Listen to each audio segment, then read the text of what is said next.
Hello प्यारे बच्चों, कैसे हैं आप।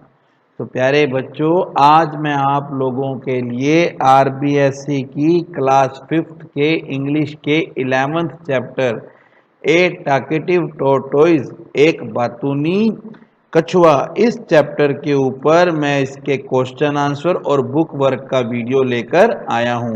पिछले वीडियो में हमने इस चैप्टर को रीड किया था। अगर आपने अभी तक वो वीडियो नहीं देखा है तो मैंने उसका लिंक डिस्क्रिप्शन बॉक्स में दे दिया है। आप वहां से इस वीडियो को पहले देख लीजिए ताकि आपको चैप्टर अच्छे से समझ में आ जाए। और फिर अब हम आगे अपने चैप्टर को स्टार्ट करते हैं। तो बुक वर्क में हमने जितने भी इसके डिफिकल्ट वर्ड्स थे वो उस पिछले वीडियो में डिस्कस कर लिए थे। आज हम इसके ग्लोसरी को करेंगे जो वर्ड्स इसके बुक में दिए हुए हैं।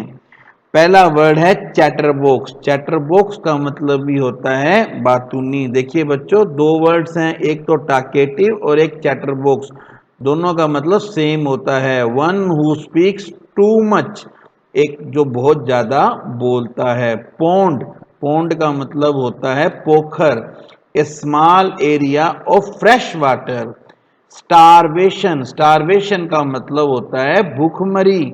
सफरिंग और death caused by lack of food, जब आदमी को खाना नहीं मिलता है जिसके कारण वो परेशान होता है या वो मर ही जाता है, उसे हम कहते हैं स्टारवेशन। लास्ट है स्ट्रेंज, विचित्र, अजीब। नॉट कॉमन, जो रोज दिखाई ना दे। अनफेमिलियर, जिसके बारे में हमने कभी सुना ही ना हो। अब हमारा है बुक वर्क। तो पहले हमारे पास में दो क्वेश्चन हैं। चूज द करेक्ट अल्टरनेटिव, आपको इनमें ए बी सी डी इनमें से सही का चुनाव करना है। The cranes and the tortoise were worried about, सारस और कछुए को किस बात की चिंता थी। देखिए, उनको बड़ी झील की चिंता थी। आपने चैप्टर पढ़ा है ना, नहीं थी। उनको डंडी स्टिक की चिंता थी, नहीं थी।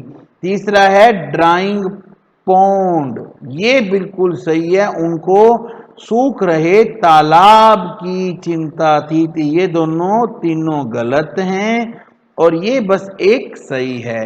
हु स्पोक टू मच, कौन बहुत ज्यादा बोलता था। क्या गांव वाले बोलते थे? नहीं। क्रेन बोलते थे? नहीं। Tortoise, very good. टोटोइज जो है कछुआ बहुत ज्यादा बोलता था। चैप्टर का नाम ही यही है, ए टाकेटिव टोटोइज। अब हमें बताना है कि ये स्टेटमेंट ट्रू है या फॉल्स है। ये जो नीचे जो लाइन दी गई है वो सही है या गलत है। अगर वो सही है, ट्रू है, तो आप टी लिखोगे, अगर वो गलत है तो आप एफ लिखोगे। तो पहला है the tortoise helped the cranes, क्या कछुए ने सारस की मदद की? नहीं, बल्कि किन्होंने मदद की थी? सारस ने कछुओं की मदद की थी। तो ये हुआ false. The pond started to dry as there was no rain, तालाब इसलिए सूखने लगा क्योंकि कोई बारिश नहीं हुई थी। बिल्कुल सही, बारिश नहीं हुई थी इसीलिए तालाब सूख रहा था।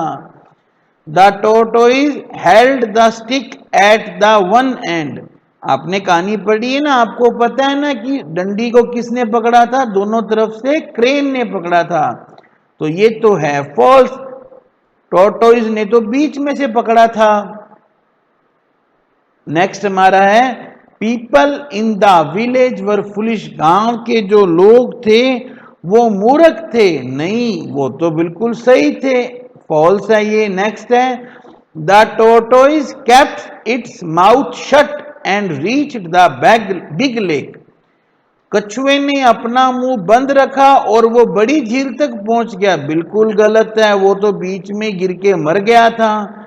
We should think before saying something, कुछ बोलने से पहले हमें सोचना चाहिए। ट्रू, हमें हमेशा बोलने से पहले सोचना चाहिए। अब प्रश्न देखिए, who helped the tortoise in taking him from the pond to the big lake, पहला प्रश्न है, इसका उत्तर है कि कछुए को पोखर से बड़ी झील पर ले जाने में किसने मदद की। तो दो क्रेन थे, two crane name Sankat and Vikat. Sankat और विकट नाम के दो सारस ने help the tortoise in taking him from the pond to the big lake. वो उन्होंने उस कछुए की मदद उसे पोखर से बड़ी झील तक ले जाने में की। I have no idea who said this and what was the idea। देखिए बच्चों, ये गलत है, यहां आएगा I have an idea. Book में गलत दिया हुआ है, आई हैव एन आइडिया, मेरे पास एक विचार है। किसने ये कहा और विचार क्या था? टोर्टोइज सेड दिस, ये कछुए ने कहा था। The idea was of flying away to the lake holding a long stick. ये विचार ये था कि वो एक लंबी डंडी को पकड़कर झील तक उड़कर पहुंच जाएगा। नेक्स्ट है, the pond started to dry, why. तालाब सूखने लगा, क्यों? The pond started to dry because there was no rain. क्योंकि बारिश नहीं हुई थी, इसलिए तालाब सूखने लगा। What did the cranes advise the tortoise when they took him to big lake? जब वो सारस कछुए को बड़े झील पर ले जा रहे थे तो उन्होंने क्या सलाह दी? When the cranes took tortoise to big lake, जब वो उसे बड़े तालाब पर ले जा रहे थे, बड़े झील पर ले जा रहे थे, they advised him to keep his mouth shut while flying। तो उन्होंने उसे सलाह दी कि उड़ते समय अपना मुंह बंद रखना। Should we talk too much? If yes, why? And if no, why not? क्या हमें ज्यादा बोलना चाहिए? अगर हाँ तो क्यों? अगर नहीं तो क्यों नहीं? तो इसका आंसर है, we should not talk too much because it loses the sense of the topic। हमें ज्यादा नहीं बोलना चाहिए क्योंकि इससे जो जिस टॉपिक पर हम बात कर रहे हैं ना, उसका अर्थ खत्म हो जाता है। It may cause harm to us, इससे हमें नुकसान भी हो सकता है। अब देखिए, हमारे सामने दो कॉलम हैं, दो सारणी है। एक तरफ हमें कुछ शब्द दिए गए हैं और दूसरी तरफ उनका अर्थ दिया गया है। तो हमें इन दोनों को मैच करना है। तो पहला शब्द है चैटर बॉक्स। चैटर बॉक्स का मतलब होता है बातूनी। क्या होता है? बातूनी। तो इसको आप मिलान कीजिए। अनवाइज, इसका मतलब होता है नासमझ। दूसरा है water drops is falling from the clouds, इसका मतलब होता है वर्षा। जो बादलों से पानी की बूंदें गिरती है वो वर्षा होती है। लैंड का मतलब होता है जमीन। थॉट का मतलब होता है विचार। A long thin piece of wood, लकड़ी का लंबी सी पतला सा डंडा। इसे हम यहाँ पे डंडी लिख लेते हैं, हमें याद रहेगा। The state of without eating food, भूखमरी, बिना खाना खाने की अवस्था। जब बंदा खाना नहीं खाता है उसे कहते हैं भूखमरी। One who talks too much, ये तो मैंने आपको बताया, ये होता है बातूनी। तो पहला तो हमें मिल गया। चैटर बॉक्स होता है one who talks too much. A long mouth of birds, इसका मतलब होता है पक्षियों का लंबा सा मुंह, चोंच, उनकी जो चोंच होती है ना वो। दूसरा है स्टारवेशन। स्टारवेशन का मतलब होता है भूखमरी। तो बच्चों ढूंढो इसमें भूखमरी कहाँ है? ये रहा। आइडिया, आइडिया का मतलब होता है विचार। अब आप देखो विचार कहाँ है? ये रहा। फुलिश, फुलिश का मतलब होता है नासमझ, मूर्ख। नेक्स्ट है बीक। बीक का मतलब होता है चोंच। तो अब आपको ये सारे वर्ड मीनिंग याद रखने हैं। अर्थ का मतलब होता है धरती या जमीन। रेन का मतलब होता है वर्षा, बारिश।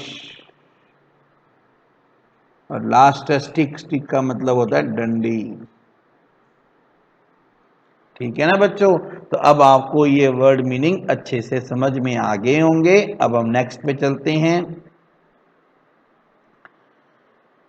इसमें हमें यह बताया गया है कि आप इन सेंटेंस को देखो और इनका मीनिंग समझो।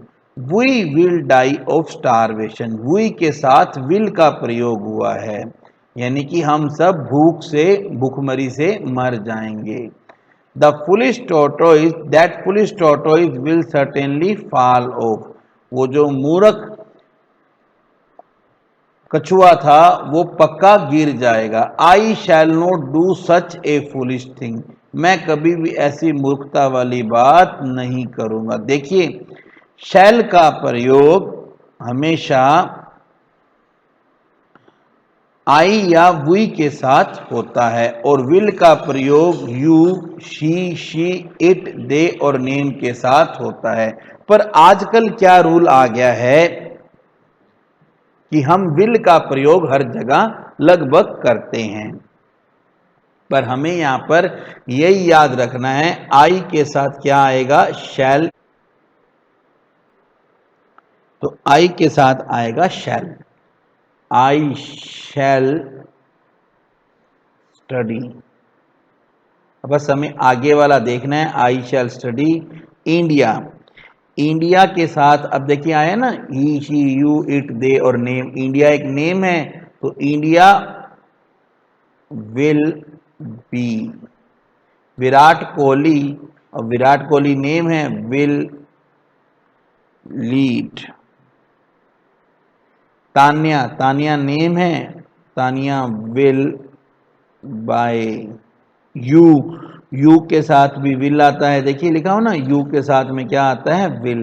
You will learn. ठीक है बच्चों। अब नेक्स्ट हमारा एक्टिविटी है, ये एक अंताक्षरी खेलनी है। क्लास को 2 ग्रुप्स में डिवाइड कर देंगे। तो ये अंताक्षरी तो बच्चों आप अपने साथ खेलना। और नेक्स्ट है एक इनफॉर्मल लेटर लिखना है। तो ये भी जब हम ग्रामर का टॉपिक कवर करेंगे तब हम इस इनफॉर्मल लेटर को लिखेंगे। ये इन्होंने लिख के दे रखा है, तो इनफॉर्मल लेटर जब हम ग्रामर का टॉपिक कवर करेंगे ना, तब बच्चों हम उसको लिखेंगे। ठीक है बच्चों। अब आप इस वीडियो को ध्यान से पढ़िए और इसको अच्छे से समझ लीजिए, ताकि आपको सारे क्वेश्चन आंसर समझ में आ जाएं। और अगर आपको फिर भी कोई प्रॉब्लम आती है तो बच्चों कमेंट बॉक्स में बताना, मैं आपकी हेल्प कर दूंगा और आपकी वो प्रॉब्लम दूर हो जाएगी। Thank you very much. Have a good day. और अगर बच्चों आपको मेरा ये वीडियो पसंद आया है तो प्लीज़ चैनल को सब्सक्राइब करना, वीडियो को लाइक और शेयर करना ना भूलें। Thank you.